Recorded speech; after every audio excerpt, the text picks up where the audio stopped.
A Bitcoin ETF. What is it? Why is it good? Why is it bad? Let's go. So an ETF is an exchange-traded fund.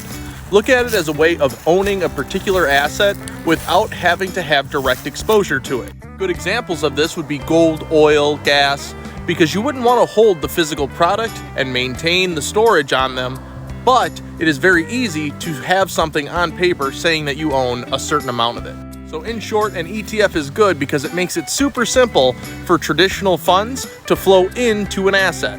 However, the current ETFs that are being approved or are approved are futures contracts based. They're based in the CME or the Chicago Mercantile Exchange. And having a futures-based ETF just allows it to sell at a premium during a bull market and at a discount during a bear market.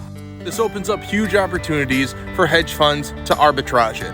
Arbitrage simply means that they're buying and selling the assets at the same time in different markets, taking advantage of slight differences in those markets to make up the difference in profit.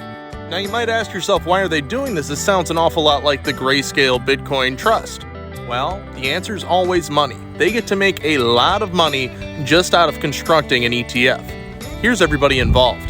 The ETF providers get a slice of the pie. The arbitragers get a slice of the pie. Lawyers, administrators, auditors, all of the fund get a slice. So for that reason right there, that's why I'm a big fan of owning the asset directly. Nobody gets a slice except the exchange, and they get a very tiny amount. If you go with an ETF based on a futures contract, everybody else is getting a small slice of the pie as well. And the interesting thing is, people are going to figure this out. There's going to be somebody that owns Bitcoin outright. And there's going to be a brother, a sister, a friend, a parent that owns the ETF. And they're going to say, hey, this last year I made X amount of dollars. And the people that own the ETF are going to be like, well, why did I only make 1/3 of that or half of that? The answer is because of all the bullshit bureaucracy in between. If the SEC truly cared about the investors, they wouldn't allow these financial products to even exist. But we all know money speaks. So let's do a little recap.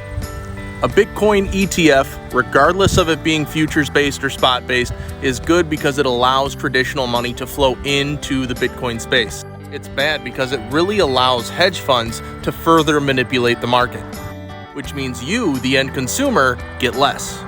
But it's good because it paves way for the likelihood of a spot-based ETF to be on its way. In the past, it made sense to have ETFs for agricultural goods because those would obviously spoil. You can't just store. Gold, gas, oil, those are difficult to store. But now we're in the digital age and they're just grabbing their share.